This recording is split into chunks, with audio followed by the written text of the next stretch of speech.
Swastiastu. Dengan penuh rasa pangayubagia, pada kesempatan pertama kita bertemu dalam acara kuliah di semester ganjil ini, bagi anak-anakku mahasiswa baru, di mana kondisi dunia dilanda oleh pandemi COVID-19, yang mana hal itu merupakan satu kendala bagi kita atau pekewok bagi kita untuk melaksanakan aspek-aspek kehidupan, terutamanya di dalam melaksanakan proses daripada pendidikan yang kita rasakan. Nah, tentunya hal ini kita sebagai insan umat Tuhan yang Maha Pencipta, di dalam Weda disebutkan, hendaknya hal ini merupakan satu tantangan yang harus kita hadapi. Nah, untuk mencapai kondisi ideal itu, tantangan itu adalah sebuah perjuangan. Perjuangan adalah harus diperjuangkan. Tentunya di dalam mencapai kondisi ideal, memenangkan perjuangan itu tentu ada pengorbanan. Pengorbanan yang paling berat adalah korban perasaan. Kita merasa sekarang terbelenggu di rumah, segala sesuatu, bekerja dari rumah, belajar dari rumah. Tentunya hal yang luar biasa seperti ini merupakan satu hal yang baru bagi kita. Tetapi anak-anakku, Pak Mangku akan mencoba merajut daripada kondisi-kondisi ini. Pak Mangku tidak memposisikan dirinya Pak Mangku sebagai dosen, tetapi Pak Mangku coba untuk merajut rasa emosional kita supaya terjadi satu hubungan yang harmonis antara Pak Mangku sebagai narasumber dalam hal ini untuk mentransfer ilmu agama di dalam kepada anak-anakku sebagai the next generation, untuk sebagai pilar-pilar daripada bangsa nanti, untuk menegakkan kebenaran dan meluruskan semua hukum-hukum yang ada. Anak-anakku, para mahasiswa yang baru, yang angkatan 2020 ini, sangat-sangat Pak Mangku banggakan. Karena apa? Karena di dalam kondisi COVID ini kita tidak bisa bertatap muka, sehingga komunikasi kita di dalam mentransfer ilmu-ilmu agama ini tidak seperti apa yang kita dalam keadaan normal. Oleh karena itu, marilah anak-anakku sekalian, sadarilah itu, bahwa di dalam sabda kita tentang hidup sudah ada 36 sabda kita tentang hidup. Hidup adalah sebuah perjuangan. Hadapilah perjuangan itu. Hidup adalah sebuah mimpi. Wujud nyatakanlah mimpi itu. Hidup adalah sebuah sandiwara. Mainkan sandiwara itu. Dan segala sesuatunya di dalam hidup ini tidak akan terlepas daripada ruwe binede, ya. Ruwe binede, dua hal yang sifatnya kontradiktif, tetapi dengan kontradiktif ini akan menghidupkan kontradiktif ini, jangan ditabrakkan, tetapi merupakan satu kekuatan yang bisa kita akomodasikan untuk mencapai tujuan hidup kita. Anak-anakku mahasiswa yang sangat Pak Mangku banggakan, kenapa kita beragama? Apa yang kita cari di dalam agama itu? Dan bagaimana kita akan mencari yang kita inginkan untuk menunjang kehidupan kita di dalam agama itu? Karena Pak Mangku pelajari bahwa semua ilmu pengetahuan yang ada di alam semesta ini adalah diakui atau tidak diakui, itu adalah berasal dari Weda. Weda itu adalah wahyu Tuhan.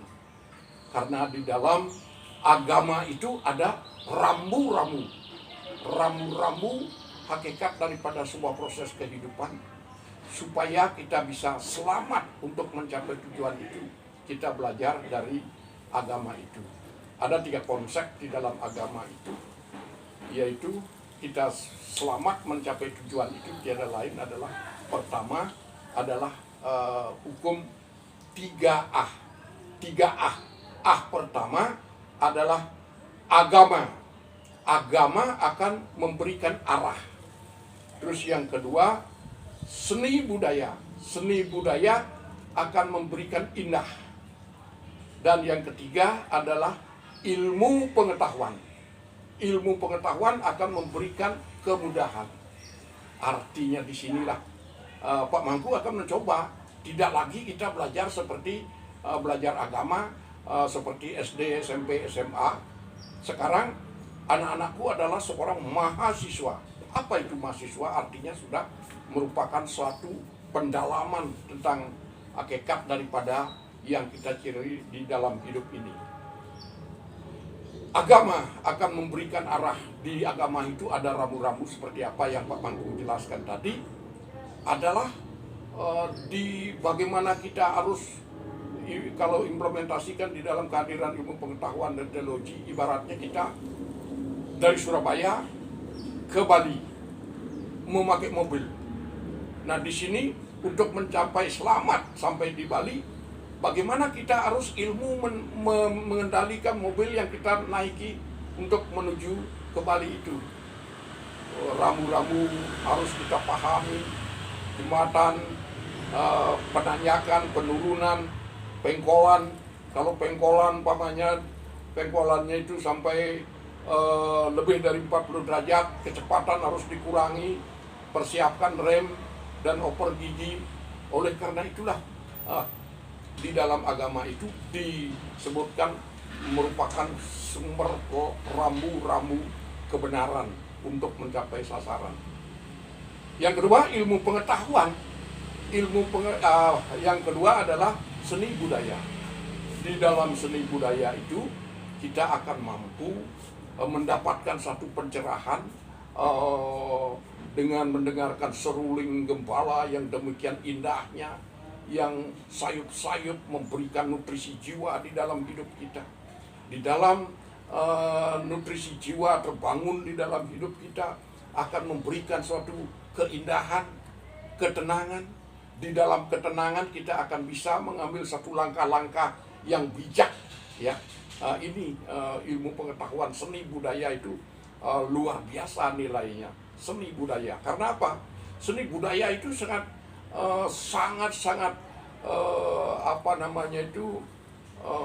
mendalam sekali arti dari seni budaya.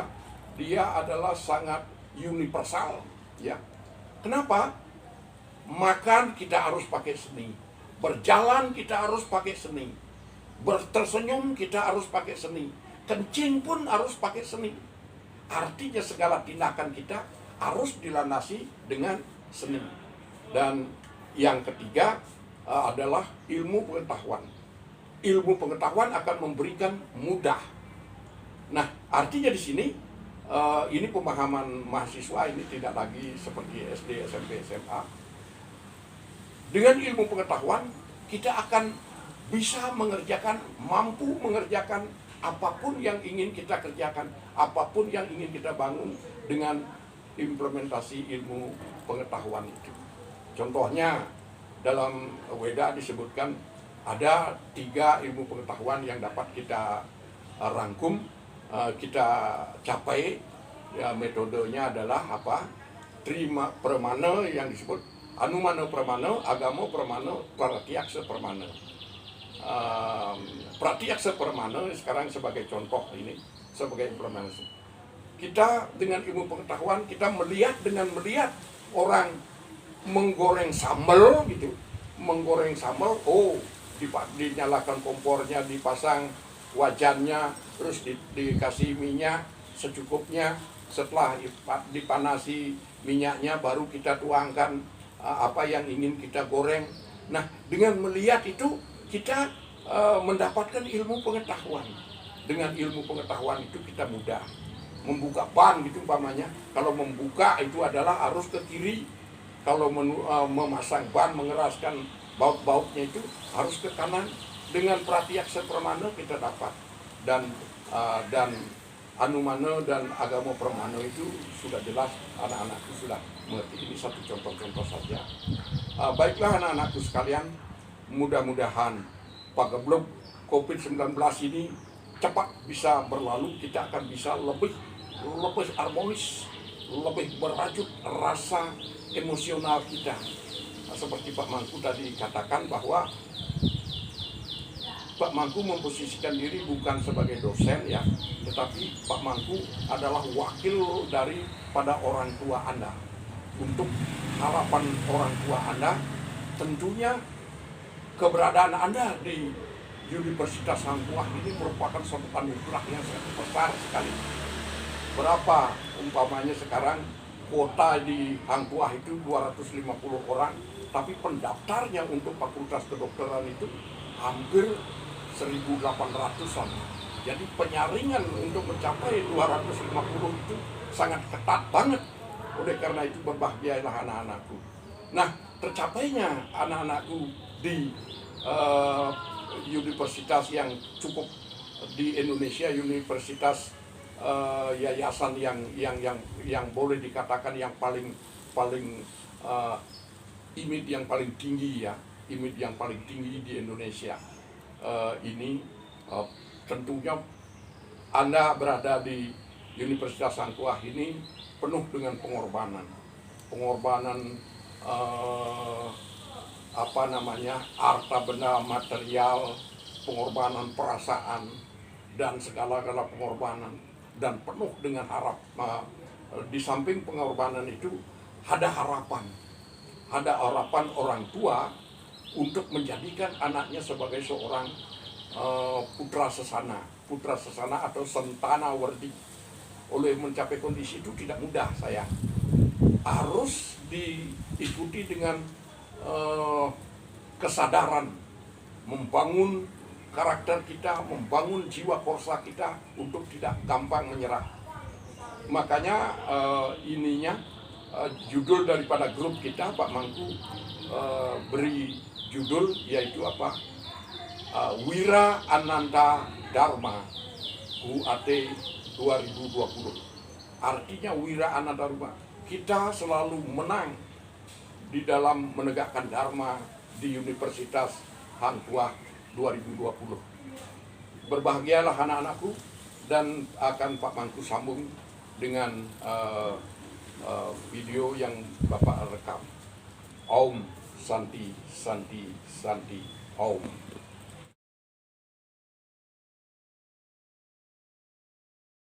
Semua kebahagiaan di dunia ini, tapi akhirnya justru memberikan mereka beban. Mereka ingin memberikan cinta, tapi berakhir dengan memberikan mereka kebencian. Pikirkanlah itu. Apa yang kau ajarkan pada anak-anakmu? Kau harus memberikan mereka cinta, pengetahuan, dan kekayaan. Dan apakah kau tidak mengajarkan pada mereka perbedaan dari hal baik dan jahat?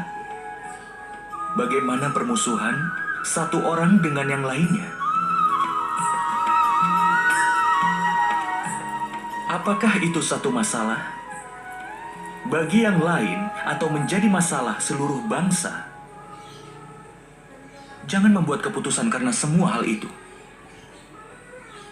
Bukankah membunuh, kematian, dan pertumpahan darah berasal karena semua hal itu? Dengan kata lain, orang tua telah memberikan anak-anak mereka kehidupan dan juga kematian. Mereka memberikan cahaya kasih dan termasuk juga gelapnya kebencian dan kegelapan yang bisa menghilangkan pikiran seseorang atau bahkan jadi yang seperti itu. Tapi hasilnya nanti hanya ketakutan. Hanyalah ketakutan. Pikirkanlah itu.